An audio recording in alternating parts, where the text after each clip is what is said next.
آج اگر ہم حیات النبی صلی اللہ علیہ وسلم بعد از وصال مانتے ہیں تو یہ جتنے لوگوں نے میڈیا پر شور مچایا ہوا تھا تو پھر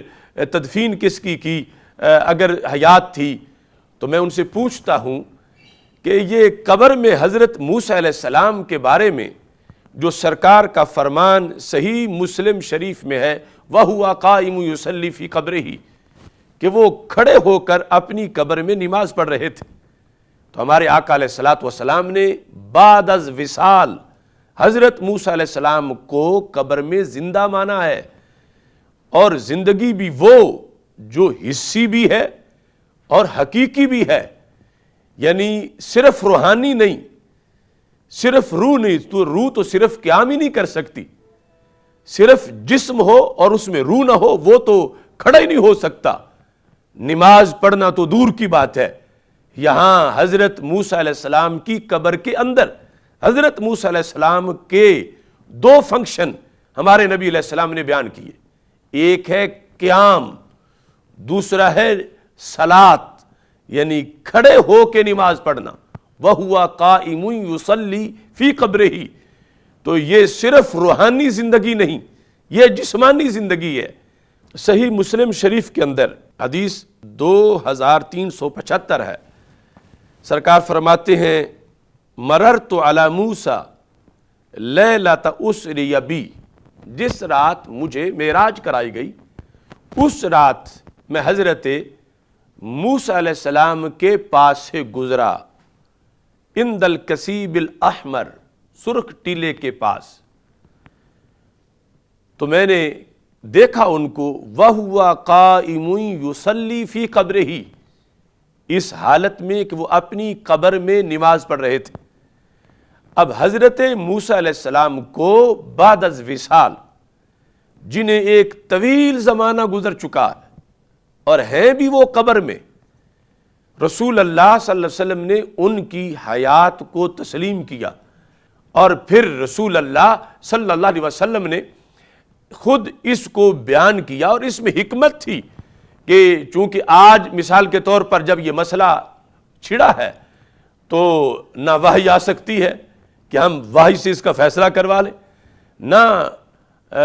حسی طور پر ظاہری طور پر آج وہ زمانہ ہے کہ جو صحابہ کرام رضی اللہ تعالیٰ عنہم کا سرکار سے ملنے کا زمانہ تھا، تو مسئلہ بعد میں پیدا ہونا تھا، تو سرکار نے پہلے وضاحت فرما دی کہ اگر مجھ سے پہلے کے ایک پیغمبر کہ جنہیں وصال کو طویل زمانہ گزر چکا ہے، اگر وہ اپنی قبر کے اندر یوں زندہ ہیں کہ نماز بھی پڑھ رہے ہیں، تو جب میری امت سے میرے بارے میں کوئی پوچھے گا کہ تمہارے رسول صلی اللہ علیہ وسلم ان کی کیفیت کیا ہے، تو وہ کم از کم اس حدیث کو سامنے رکھ کے اتنا تو بتا سکیں گے کہ اگر موسیٰ علیہ السلام اپنی قبر میں مٹی میں نہیں ملے اور کھڑے ہو کے نماز پڑھ رہے ہیں، تو جو موسیٰ علیہ السلام کے بھی آقا ہیں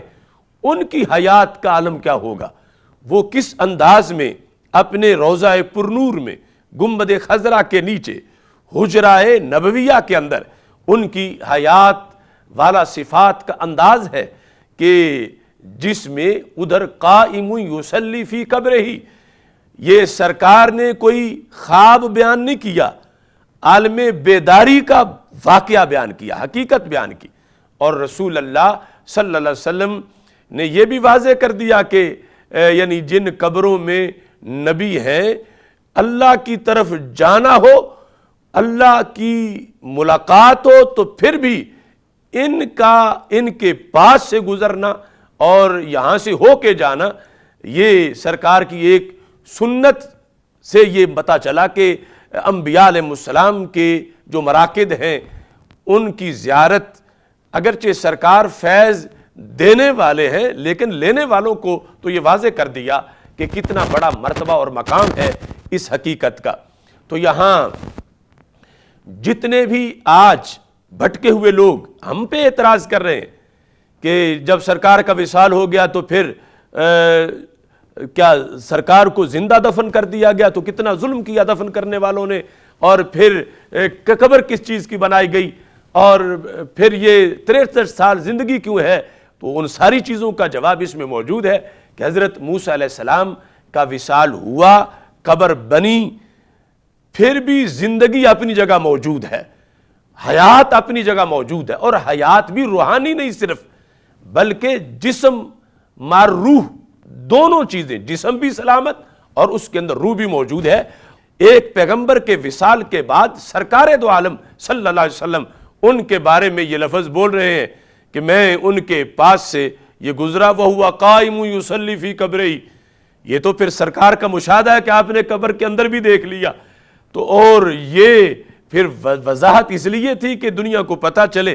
عام آج ہم گزرے تو ہمیں تو پتہ نہیں چلے گا، لیکن سرکار دو عالم صلی اللہ علیہ وسلم نے دیکھ لیا اور اس حقیقت کو بیان کیا اور یہ واضح کر دیا کہ نبی کی قبر کو عام قبر جیسا نہ سمجھو، اور نبی پر جو لفظ موت یا وصال یا مرحلہ یہ آتا ہے اس کو عام لوگوں جیسا نہ سمجھو کہ وہ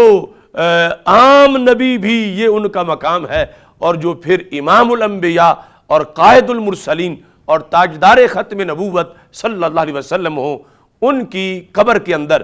حیات کا کیا اونچا مرتبہ و مقام ہوگا۔ لہٰذا ہم اہل سنت و جماعت رسول اللہ صلی اللہ علیہ وسلم